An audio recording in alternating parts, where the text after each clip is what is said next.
Finding the right balance, ये सबसे बड़ी जिम्मेदारी और भूमिका रहेगी सिलेक्टर्स की। पूरा दुनिया चाहता है कि जसप्रीत बुमराह वापस आए. He is that kind of a player. We wanted him in the middle overs, wanted him to finish off the game. कितना भी बड़ा प्लेयर हो, उनको इवॉल्व होना बहुत जरूरी है. सूर्य नमस्कार यादव टीम में होना चाहिए.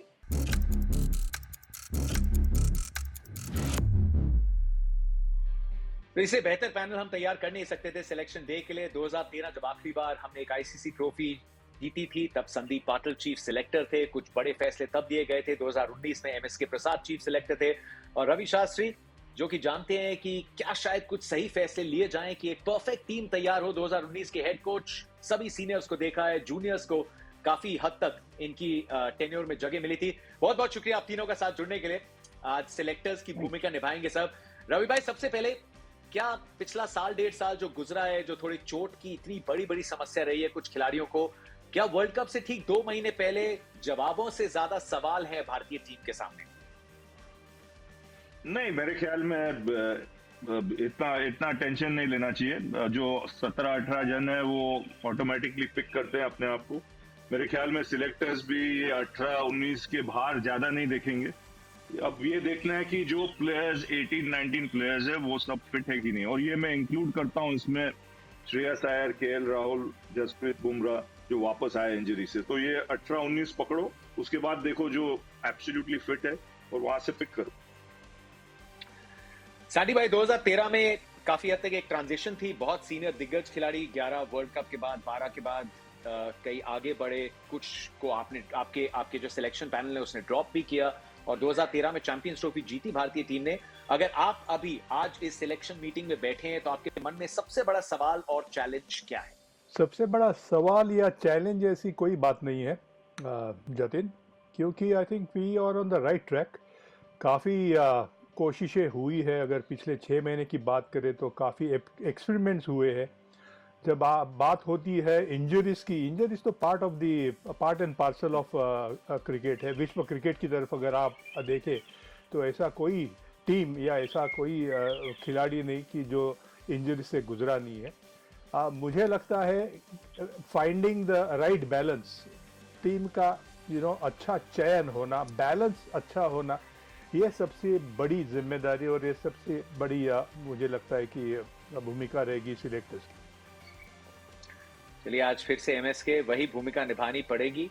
तो आज ये शो में हम क्या करेंगे, कोशिश होगी कि इस शो के अंत में हमारे तीनों ये जो सिलेक्टर्स हैं ये हामी भरे 15 नामों पे, जो कि भारत का सबसे बेहतर विकल्प हो सकता है. पहले एशिया कप, जो कि एक बहुत बढ़िया ड्रेस रिहर्सल है वर्ल्ड कप का, वो जीते और फिर अंत में जाके विश्व कप की ट्रॉफी उठाएं, जिसे आखिरी बार घर पे ही 2011 में उठाया था.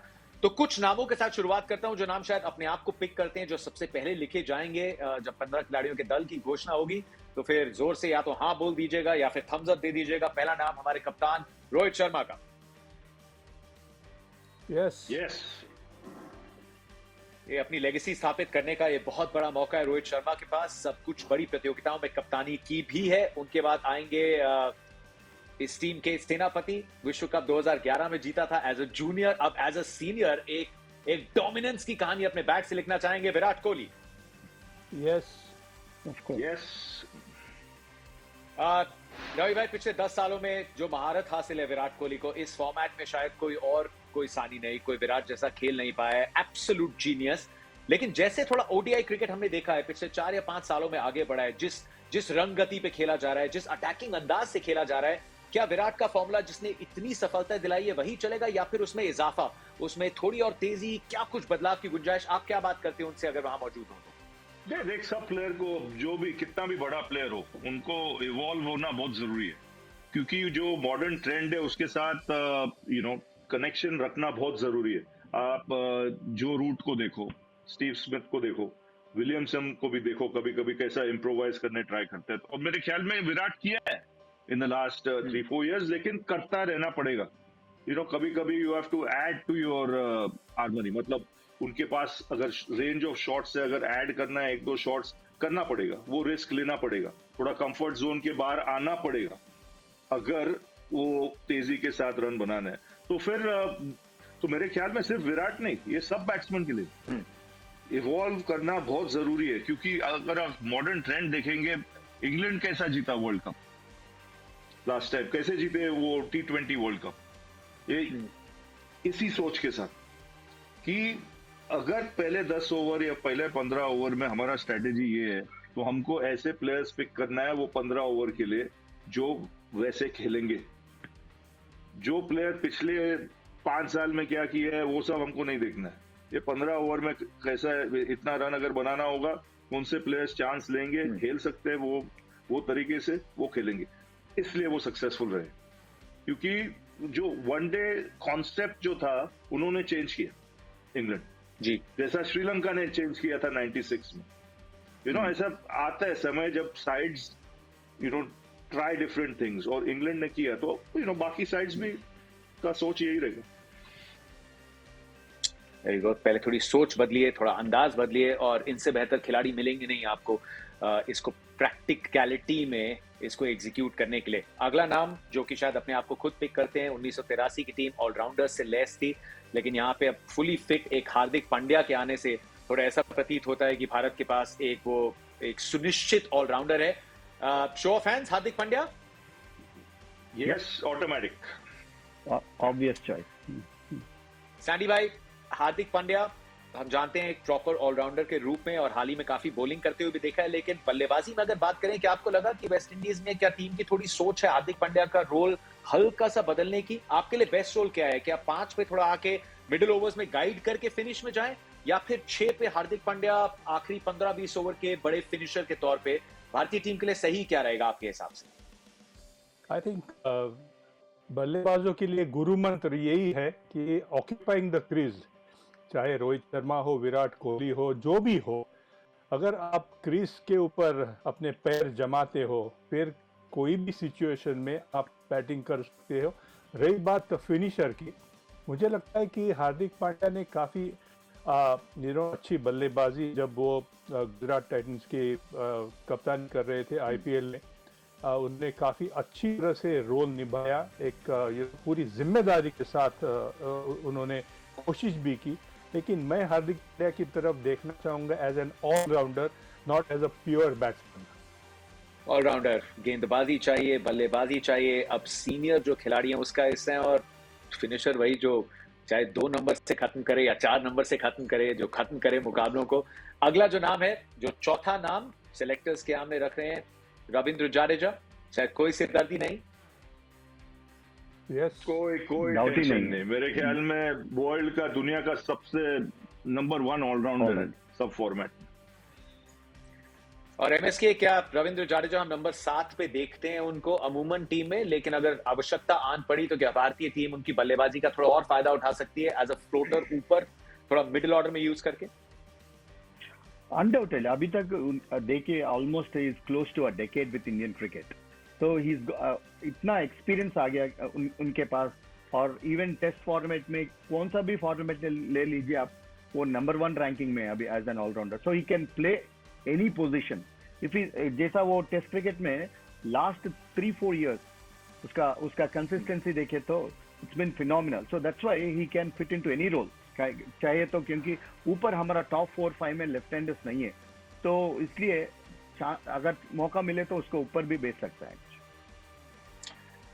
जो लेफ्ट हैंडर्स नहीं है, थोड़ा अगले अब उन्हीं बड़े सवालों की तरफ चलते हैं। अब मजा आएगा, क्योंकि अब सेलेक्टर से जानते हैं वो नाम जो पेश करना चाहेंगे अपने पैनल को, जो शायद होने चाहिए। रवि भाई, वो एक नाम आपकी तरफ से। मैं 2 देता हूं, 2 ईशान किशन और तिलक वर्मा, 1 नहीं 2। तो बस एमएसके भी खुश हो जाएगा कि अभी 2 लेफ्ट हैंडर आ गए। 5 और एम्फैटिकली 2 लेफ्ट हैंडर्स जो ऊपर, मतलब अब रविंद्र जाडेजा को आपको फ्लोटर यूज करने की आवश्यकता नहीं है, क्योंकि ये ऊपर के ऑर्डर में ही खेलेंगे। सबसे पहले ईशान से शुरुआत। जतिन, एक ही चीज आप जडेजा के बारे में बात कर रहे हैं, फ्लोटर। जडेजा ये सोचना चाहिए, अभी वो इतना मैच्योर हो गया है कि वो फिनिशिंग रोल भी कर सकते हैं हार्दिक के साथ। अगर आप आईपीएल फाइनल अगर देखे आप, ऐसा मैच जिताया उसने एंड में, और एक ही इनिंग नहीं खेला वहां पे, वो 3-4 बार ऐसा खेला हुआ है इंडिया के लिए। तो ये इतना मैच्योर प्लेयर है कि अब मेरे ख्याल में उसकी पीक पीक पे हो as a cricketer, as an allrounder, तो वो कुछ भी कर सकते हैं, कहीं भी जा सकते हैं वो। और ये फिनिशिंग रोल भूलना मत उसका विद हार्दिक। बिल्कुल भी नहीं भूलेंगे शायद, ऐसे ही थोड़ी सर रविंद्र जडेजा है। लेकिन अब जो नाम आपने लिया है, ईशान किशन का नाम लिया, सभी दर्शकों को एक बार फिर बताएं कि केएल राहुल जब चोटिल हुए थे उसके पहले मिडिल ऑर्डर में बल्लेबाजी कर रहे थे और विकेट कीपिंग कर रहे थे। तो केएल राहुल और ऋषभ पंत जैसे बड़े नाम चोटिल होने के चलते भारतीय टीम के पास इस समय फर्स्ट चॉइस विकेट कीपर कौन? ईशान किशन वो विकेट कीपर भी बन सकते हैं शायद। क्या आप केएल राहुल की फिटनेस का इंतजार कर रहे हैं या आप मन बना के चल रहे हैं कि ईशान किशन आपके फर्स्ट चॉइस विकेट कीपर और 11 का हिस्सा है? हम सब चाहते हैं कि केएल राहुल जल्दी फिट हो, बट एट दिस मोमेंट एक ही Ishan Kishan is your number 1 choice, क्योंकि टीम उसके साथ परसिस्ट की है और उसने अच्छे परफॉर्मेंसेस भी दिए हैं लास्ट 12-15 मंथ्स में। तो मेरे ख्याल में वो नंबर 1 चॉइस होना चाहिए, और वो भी नंबर 1 चॉइस और ऊपर बैटिंग करना चाहिए पहले 2 में। अब ये मजेदार बात हुई, पहले 2 में अगर बल्लेबाजी करते हैं तो थोड़ा मान के चल रहे थे सैंडी भाई कि जैसा 2023 का साल गुजरा है शुभमन गिल के लिए रोहित और शुभमन को एज ओपनर्स लॉक कर दिया जाए। तो रवि भाई कह रहे हैं, और जो ईशान किशन के साथ अगर आपको जस्टिस करना है तो उनके सबसे अच्छे परफॉर्मेंसेस 1, 2 या 3 पे आए हैं। तो क्या फिर ईशान किशन को आप ओपन करता देख रहे हैं रोहित के साथ? मेरे लिए ईशान किशन का एक ही नंबर है, वो ओपनिंग में। अगर ईशान किशन को बल्लेबाजी करनी है तो ओपनिंग के रूप में ही उसे भेजा जाना चाहिए, और उसके साथ चाहे रोहित आए या शुभमन गिल आए, जैसे कि हमने काफ़ी चर्चा की है इसके बारे में। तो रोहित और विराट कोहली इतने अनुभवी और सीनियर खिलाड़ी है, they can easily change their numbers, but Ishan Kishan के लिए डेफिनेटली 1 और 2। ओके रवि भाई, आप इन दोनों सीनियर खिलाड़ियों के साथ बहुत वक्त आपने गुजारा है, क्या तैयार होंगे रोल चेंज करने के लिए? और अगर रोल चेंज करते हैं तो फिर कैसे 3 और 4? 3 जहां विराट ने इतने रन बनाए हैं, रोहित ने ओपन करते हुए, अगर आप होते उस ड्रेसिंग रूम में दोनों सीनियर्स के साथ, क्या फैसला लिया जाएगा? नहीं, हम तो यही कहेंगे टीम पहला आता है, इंडिविजुअल्स बाद में। टीम के इंटरेस्ट में क्या जरूरत है वो सबसे इम्पोर्टेंट है। और जैसा संदीप ने कहा था शुरू में ही, ये जो कॉम्बिनेशंस है, जो बैलेंस है, ये सबसे इम्पोर्टेंट चीज है। जो नंबर 1, नंबर 2, नंबर 3 5 साल पहले था, उसका मतलब नहीं वो 1, 2, 3 रहेगा 5 साल के बाद।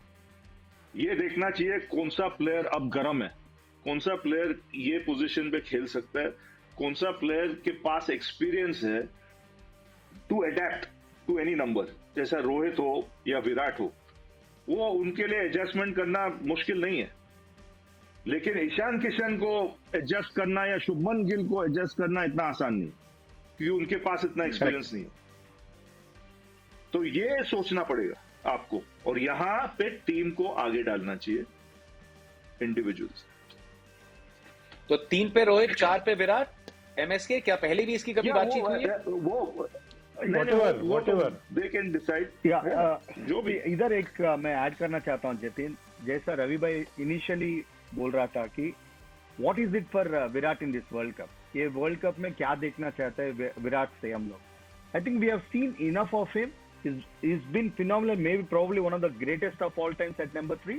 अभी एक अच्छा मौका है उनको कि he change the role, get into a next role, and he's played enough cricket, इतना क्रिकेट खेला है। I think I'm sure even number 4 he can definitely adapt. It's not a tough thing for him.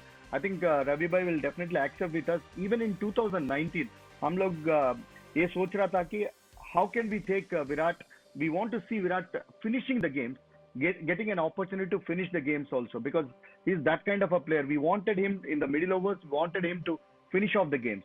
तो हम लोग वो time में भी सोच रहा था कि वो अगर नंबर 4 आए तो कैसा रहता है बोल के। And Jatin, कोई वजह जो हुआ नहीं है? Jatin, MSK is absolutely right, क्योंकि ये हमारे दिमाग में बहुत चल रहा था, मेरे दिमाग। करेक्ट। जो ये बात कर रहे हैं मेरे दिमाग में बहुत चल रहा था, और मैं MSK के साथ डिस्कस भी किया था काफी। पर टीम के साथ डिस्कस किया था, शायद कोई वजह कि हो नहीं पाया या फिर थोड़ी बातचीत हुई नहीं उस बारे में? डिस्कस किया क्योंकि हम खेले भी। आई थिंक विराट नंबर 4 पे बैटिंग भी किया था इंग्लैंड में, एक टूर्नामेंट में। फिर केएल राहुल 3 पे वर्ल्ड कप बैटिंग में किया केएल राहुल भी खेला था और- नंबर 4 में। हाँ, एंड बहुत अच्छा किया। फिर इंजरीज, 1-2 इंजरीज हो गया, फिर वहां पे थोड़ा we had to again adjust करना पड़ा। शिखर इंजर हो गया, केएल इंजर हो गया बीच में, तो okay, Tilak Varma, show off hands. Yeah, undoubtedly. I चलिए। think he's one guy. I think certainty. who can definitely be an X factor. जिस तरीके से उनको प्रेशर हैंडल करते हुए देखा है बड़ी बड़ी प्रतियोगिताओं पे तिलक वर्मा, डेब्यू शायद ज्यादा दूर ना हो। इस समय सिलेक्शन पैनल ने कौन कौन से नाम शीट पे लिख दिए हैं वो एक बार फिर याद कर लेते हैं। रोहित शर्मा, विराट कोहली, ईशान किशन, तिलक वर्मा, हार्दिक पांड्या, रविंद्र जाडेजा और मान के चल रहे हैं कि शुभमन गिल आप तीनों की टीम में अनडाउटेडली हैं। सो शुभमन गिल का भी वहां पे नाम, ओके, शुभमन गिल का भी नाम आ गया। अब एक जो शायद बल्लेबाजी का स्पॉट बचा है, सैंडी भाई, केएल और श्रेयस अय्यर बहुत कमाल के खिलाड़ी, और ऐसा लग रहा था कि काफी हद तक वो गुत्थी जो है वो सुलझ गई, क्योंकि 4 नंबर की गुत्थी बहुत टाइम से चल रही है। रोहित शर्मा ने भी कहा कि जब से युवराज सिंह रिटायर हुए हैं हमें एक प्रॉपर नंबर 4 मिला नहीं। 18 खिलाड़ियों ने वहां पे ऑलमोस्ट ऑडिशन किया है। कब तक इंतजार करेंगे, आपकी राय क्या है? कब तक इंतजार करेंगे, या फिर बाकी जो नाम है, एक बैकअप कीपर संजू सैमसन भी है सूर्या के साथ। ये समय चिंता करने का नहीं है, नेगेटिव सोचने का नहीं है। You have to think positive. Unfortunately Shreyas Iyer और उसके साथ केएल राहुल इंजर्ड है, लेकिन इंजर्ड होने के बाद जो पॉलिसी रही है बीसीसीआई की या सिलेक्शन कमेटी की, जो पैनल की, कि अगर कोई खिलाड़ी इंजरी से गुजरता है तो वापसी के लिए उसको कॉम्पिटिटिव खेलना ज़रूरी है।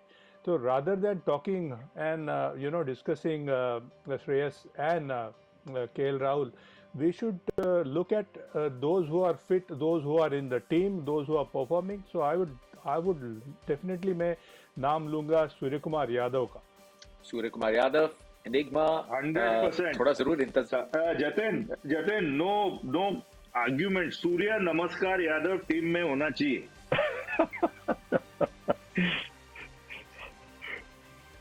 No doubt. सूर्य नमस्कार यादव का नाम यहाँ पे है। साथ में जो दूसरा नाम था, सिर्फ एक राय, अगर ईशान किशन हमारी टीम में है, फर्स्ट चॉइस कीपर है एंड ओपन कर रहे हैं, बैकअप विकेट कीपर कोई ऑप्शन? शायद संजू सैमसन बैकअप पूछे तो definitely there is no doubt, because Sri Lanka से इंडिया दूर नहीं है, तो बैकअप कीपर आप लेके जा सकते हैं, या कुछ इंजरी हो गया किसको तो भिजवा सकते हैं किसको, संजू को। I mean absolutely I think Sanju world cup के भी 15 में सैंडी भाई no backup keeper, no backup keeper, because जैसे रवि ने कहा, मेरी सोच भी वही है कि यहाँ पे ज्यादा समय नहीं लगने वाला। किसी अगर कारण ईशान किशन को इंजरी होती है, कोई भी दुखापत होती है, तो वी कैन ऑलवेज सेंड, हम भेज सकते हैं संजू सैमसन को। टाइम जोन भी सेम है एमएस के, ना ज्यादा फ्लाइट में समय लेगी। हम लोग कोविड ने यही सिखाया था हम लोग को, तो लिटिल वी वर ना post covid we are also taking little extra players along with the squad. Probably they may not be in the 15 member squad, but they'll definitely be in and around the team, so that कभी भी मौका मिले तो you can immediately include them into the squad. चलिए 8 खिलाड़ियों का चयन यहाँ पे हो चुका है। रोहित शर्मा, शुभमन गिल, विराट कोहली, ईशान किशन, तिलक वर्मा, सूर्य कुमार यादव, हार्दिक पांड्या और रविंद्र जाडेजा। तो इसमें 2 ऑलराउंड ऑप्शन है। रवि भाई 7 पोजीशंस बची हैं। अब कितने आप बॉलर्स, हार्दिक पांड्या और रविंद्र जाडेजा 2 नाम पिक किए जा चुके हैं, कैसा बैलेंस चाहते हैं? इंडिया की कंडीशंस, इंडिया में वर्ल्ड कप, कितने पेसर्स, कितने स्पिनर्स, ऑलराउंडर्स, क्या कॉम्बिनेशन? मेरे ख्याल में 3 पेसर्स और आना पड़ेगा एक ऑलराउंडर के साथ, मतलब हार्दिक के होने के बावजूद, और 2 रिस्ट स्पिनर लूंगा मैं साइड में, क्योंकि जडेजा है वहां, और जगह हो तो फिर एक और स्पिनिंग ऑलराउंडर अक्षर। ओके, ठीक है, स्पिनर से स्टार्ट करते हैं। सैंडी भाई, आपके front line spinners, first choice spinners. Yuzvendra Chahal and Kuldeep Yadav for sure in my team. Okay, 2 रिस्टीज, MSK, रवि भाई, शो ऑफ हैंड्स, दोनों रिस्टीज। I have my reservation. I still feel that Ashwin can be an asset. I mean, not because I really don't want to go against what they are saying, but मेरे हिसाब से उनका वो ripe age में है. I think he's in best state of mind right now, and that too we are playing in Sri Lanka में खेल रहा है, इंडिया में खेल रहा है. I think उनका experience बहुत useful होगा. I mean that's what I feel मेरे हिसाब से. One of the होता क्या है, can, सब जानते हैं रविचंद्रन अश्विन कितने बड़े बॉलर हैं, कितने बड़े दिग्गज हैं, मॉडर्न डे ग्रेट है, लेकिन ऐसा लगता है लिमिटेड ओवर्स क्रिकेट में जब बड़े टूर्नामेंट्स आते हैं तब आप अश्विन के नाम की तरफ सोचते हैं, लेकिन उसके बीच का जो पीरियड होता है वहां पे टीम में उतना अश्विन खेलते नहीं. शायद आपकी क्या सोच, क्योंकि अश्विन नाम, एक्सपीरियंस, माइंडसेट ये तो सब जानते हैं, लेकिन क्या इन 2 टूर्नामेंट्स के लिए आपकी टीम में है, और अगर नहीं तो क्यों? नहीं, मेरे ख्याल में वो बैकअप रह सकते हैं. अगर कोई इंजरी हो गया किसको तो फिर आप ले जा सकते हैं, क्योंकि वो जो प्लेयर्स खेले हैं लास्ट 15 महीने से जो आप बात कर रहे हैं, तो उनके ऊपर आप फेयर ट्रीटमेंट नहीं कर रहे. अगर आप सडनली ये टूर्नामेंट आ गया, सडनली बाहर से आप लाते हो किसको, जो खेला हुआ है उसको तो कंटिन्यूटी रखो. कुलदीप है, उधर चाहल है, अश्विन चैंपियन बॉलर है, लेकिन बैकअप के लिए रखो. अगर कोई मेन बॉलर को इंजरी हो गया तो जैसा संजू सैमसन को लेके जा सकते हैं, उसको भी बुला सकते हैं अगर जरूरी हुआ तो. I absolutely agree. मेरी भी हाँ है जो रवि ने बात कही है, और तवज्जो देना चाहिए करंट फॉर्म जो है, और अश्विन और अक्षर पटेल के बीच में अगर मुझे तय करना हो तो मैं डेफिनेटली अक्षर पटेल को तवज्जो दूंगा पहले. ओके, तो दोनों हमारे रिस्ट स्पिनर्स वो जीतते हैं यहाँ पे. उन दोनों का नाम युजवेंद्र चहल, कुलदीप यादव. 2019 में बहुत जलवा बिखेरा था दोनों ने साथ में, वो इंग्लैंड था. सोचिए यहाँ पे इंडिया में खेल रहे हैं और मिडिल ओवर्स में 2 विकेट टेकिंग ऑप्शंस कप्तान के पास अवेलेबल. साथ खेलते हैं नहीं ये बात की बात है, लेकिन स्क्वाड में दोनों का यहाँ पे नाम शामिल. पेसर्स, शायद जसप्रीत बुमराह सबसे बड़ी जो शायद खुशी की लहर दौड़ी है, और अब देखना सिर्फ यही है कि क्या पूरी तरीके से मैच फिट है. क्या देखना चाहते हैं आप जसप्रीत बुमराह की वापसी में, इसके पहले कि नाम पक्का कर दिया जाए ये टूर्नामेंट्स के लिए? आई थिंक वो जो आयरलैंड जा रहे हैं वहां पे सबका ध्यान वहां पे रह गया होगा, क्योंकि पूरा दुनिया चाहता है कि जसप्रीत बुमराह वापस आए, क्योंकि वो ऐसा बॉलर है, और स्पेशली ये फॉर्मेट में वो न्यू बॉल के साथ विकेट्स निकाल सकते हैं, डेथ में बॉलिंग कर सकते हैं. तो मेरे ख्याल में अगर वो चल गया तो वो तो ऑटोमेटिक चॉइस. X factor. देखिए, मैं समय भी नहीं जाया करूंगा, मैं तीनों का शो ऑफ हैंड्स भी बिल्कुल नहीं पूछूंगा. Air time is very precious, ये 15 सालों में ये तो सीखा ही है. अब उनके साथ जो 2 पेसर्स हैं, 2 पेसर्स, सैंडी भाई, साथ में जो प्रीमियम आपके फास्ट बॉलर्स हैं, Mohammed Shami for sure. Yes, ठीक है. शमी एंड सिराज. शमी और Siraj. Shami, Siraj, all 3 thumbs up. Okay, 2 spots बचे हैं, लेकिन मन में एक सवाल आता है. शायद हमने काफी वर्ल्ड कप्स में देखा, पेस डिपार्टमेंट की बाद में जब पीछे मुड़ के देखते हैं तो एक नाम, एक तत्व जो है, जिसे बोलते हैं थोड़ी वैरायटी. बाएं हाथ के अर्शदीप मिले थे, 2-2.5 साल हुए, अभी वेस्ट इंडीज में 1 दिवसीय नहीं खेले. क्या थोड़ा सरप्राइज है कि अर्शदीप सिंह अभी फ्रंट रनर नहीं है? क्या चाहेंगे नहीं कि टीम के आसपास हो थोड़ा वैरायटी के लिए?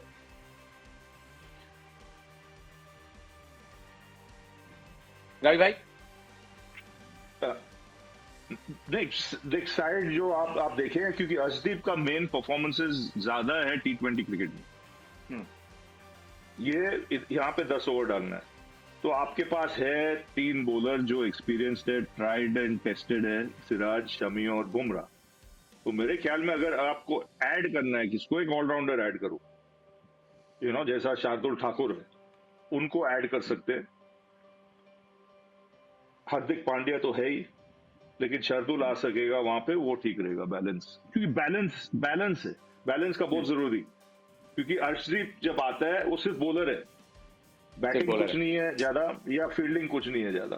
तो मेरे ख्याल में यहाँ पे देखना चाहिए बैलेंस, क्योंकि अगर सैंडी ने पहले भी कहा था कि अगर 83 टीम भी देखेंगे आपने, बहुत ऑलराउंडर्स थे वो टीम में. तो अडेप्ट करना, एडजस्ट करना, किसी को भी, कोई भी ऑपोजिशन के अगेंस्ट अगर जरूरत पड़ा आप खेल सकते थे. तो शार्दुल का एक नाम आ गया. सैंडी भाई, एमएस के, आप दोनों से पूछना चाहूंगा, शार्दुल एक allrounder, thumbs up? Yes sure. थोड़े जुझारू से क्रिकेटर है, और चैलेंजेस जब आते हैं उतने ही बड़ा थोड़ा कद काठी हो जाता है शार्दुल का. एक फाइनल स्पॉट बचा है. किसकी तरफ जाएंगे? क्या एक और ऑलराउंडर की तरफ देख रहे हैं? एक नाम, अक्षर पटेल। अक्षर पटेल। ब्यूटीफुल। अक्षर पटेल एकदम लिफाफा में वो एनवेलोप के अंदर डालो, फोल्ड करके और जल्दी भेज दो प्रेसिडेंट। साइन लेना भूलना मत। एनवेलप ये पहले आप तीनों के पास आएगा साइन करने के लिए, हस्ताक्षर करने के लिए उसके पास जाएगा। लेकिन कितने सहमत रॉय भाई, अगर आप अभी तो खैर हमारे यहाँ पे स्टार स्पोर्ट्स पे सिलेक्टर है, लेकिन अगर आपको मीटिंग के बाद ये टीम मिलती एज अ कोच घर पे वर्ल्ड कप, कितने खुश होते आप? कितनी सहमति रखते इस टीम से? मैं बहुत खुश होता क्योंकि ये टीम है, कैप्टन जो है काफी बहुत एक्सपीरियंस है, और ऐसा अगर टीम है उसके अंडर तो मेरे ख्याल में ये टीम तो सिर्फ एशिया कप नहीं वर्ल्ड कप भी जीत सकता है, कोई शक नहीं है मुझे इसमें, क्योंकि एक्सपीरियंस है इसमें, यूथ है इसमें, बहुत जबरदस्त टीम। वेरी इंपॉर्टेंट ऑप्शंस का होना टीम के लिए, कोच के लिए, कप्तान के लिए।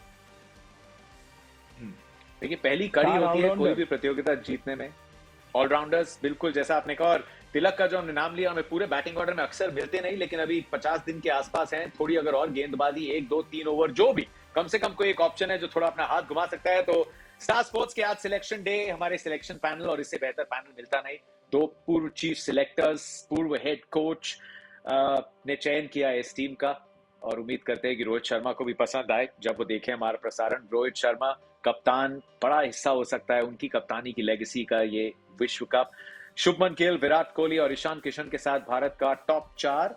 तिलक वर्मा को शायद डेब्यू मिले इन बड़ी प्रतियोगिताओं में, सूर्य कुमार यादव की चकाचौंध देखने को मिले, और फिर ऑलराउंड ऑप्शंस हार्दिक पांड्या, रविंद्र जाडेजा, शार्दुल ठाकुर और अक्षर पटेल, जिसमें आपके पास 2 स्पिनर्स और 2 मीडियम पेसर्स हैं, 2 रिस्ट स्पिनर्स युजवेंद्र चहल और कुलदीप यादव में, और फिर 3 तेज गेंदबाज, मोहम्मद सिराज, मोहम्मद शमी का एक्सपीरियंस, और आग उगलते तेज तरार जसप्रीत बुमराह की वापसी।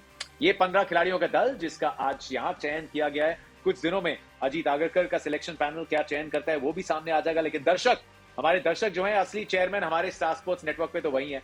तो @स्टार स्पोर्ट्स इंडिया आप बताइए, सिलेक्शन डे पे यहाँ जो चयन हुआ है टीम का, उससे आप कितना हामी भरते हैं, कितनी आपकी उसमें अंडरस्टैंडिंग है, कितना कन्विक्शन है, वो हमें बताइए। रवि भाई, सैंडी भाई, MSK, thank you very much, बहुत बहुत शुक्रिया। मजा आया कि नहीं आया? बड़े टाइम के बाद ही किया। अनडाउटेड बड़ा मजा आया।